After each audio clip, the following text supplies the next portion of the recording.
for President Trump on Twitter, but could that soon lead to a West Wing visit? White House advisor, pastor, and Dr. Daryl Scott joined us on the show yesterday to share that President Trump is on board to host the rapper during a summit on race relations. Listen.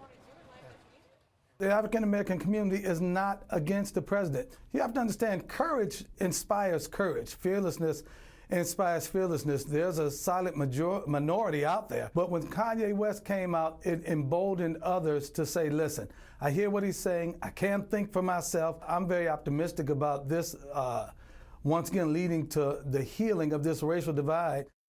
So what could a summit look like and what could it achieve? And here to weigh in, as I mentioned, Turning Point USA Communications Director, the one and only Candace Owens. Good morning. Hey, Candace. Good morning. Wow, it all started on this couch, and the last couple of weeks have been insane. Absolutely. It has been crazy how much a 7-word tweet can impact your life, positively and negatively.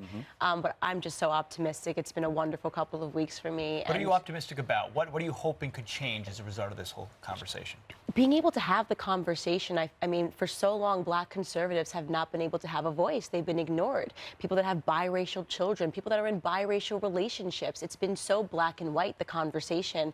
And I blame Obama. You know, his 8 years in office did a lot of damage in terms of race relations in this country. And I'll tell you, Hillary didn't help much when she kept calling everybody racist and sexist. So the language has changed and the rhetoric has changed, and it's time for us to sort of do some healing. What more can Republicans do? Because you heard the president last week. He said, thanks to Kanye West, my approval rating has gone up from 11% to 22%. But then you think 11%?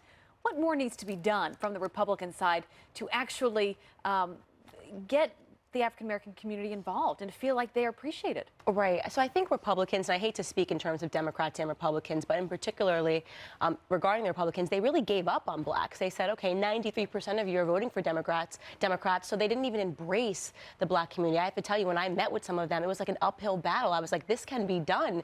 And I think they were just feeling sort of defeated after seeing the numbers for so many years. So the time is now to really talk about the policies, to talk about why these policies are so much better than the liberal policies that have been presented, to talk about why independence is better than government dependency. So this is a really unique opportunity for everyone to really talk about empowering the black community altogether. I want to share a personal story.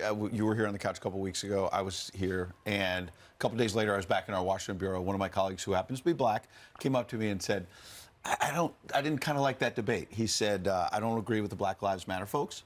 But some of the things Candace says I felt were a bit harsh on the couch. And so I guess I'd ask it this way. Speak to him, not me, about what you hope to be positive about this conversation if, say, Kanye goes to the White House and there's some sort of summit.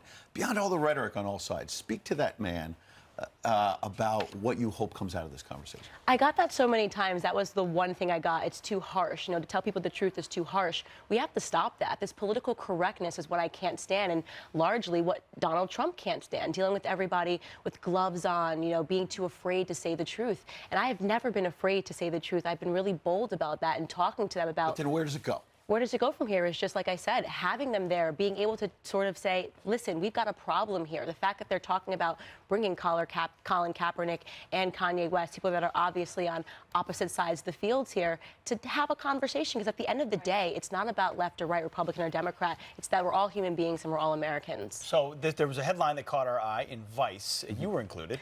It said, a guide to the right-wing losers who suddenly love Kanye West. Two problems with that. You're definitely not a loser. You're not just right-wing. And you've liked Kanye West for a long time. So they got 3 things wrong in one headline. Right. Which is amazing. But you're also hoping this creates a tipping point where if you are black and you are conservative, you can at least say it, which is all Kanye West was saying. Right, exactly. And I don't even think that he's conservative. He just is a free thinker and wants to be able to feel how he feels out loud, and that hasn't been allowed whatsoever. What has he said to you? Because you've since spoken to Kanye, a couple of times. Right. So he's a really tremendous individual, and he has this vision of love that both sides can come together. I don't know if you saw on Twitter, but he's only following me and Emma Gonzalez. right? We couldn't be more different characters, but he's trying to say something He's there. only following 2 people? And his wife, of course, and, and his beautiful wife. And he's trying to say something there, that is it possible that people that have such different visions and are passionate about different things can come together and have a different conversation. So he really has this vision of love, which is really optimistic and super inspiring. So you support the summit at the White House? 100% I support And Kanye should go if he's invited? He should definitely go. Go, Kanye. Awesome. So you're not just a MAGA troll and a right-wing bottom feeder. I like it. I made the list. I won something, you know? Oh, don't hit me. I won. Unlike this. A lot of winning on this couch, just not for Candace, me. this may just be the beginning. So But I'm it's sure we'll super see you cool that you've started and you helped to start a national conversation that could affect culture and the way people think freely. That's what America's all about.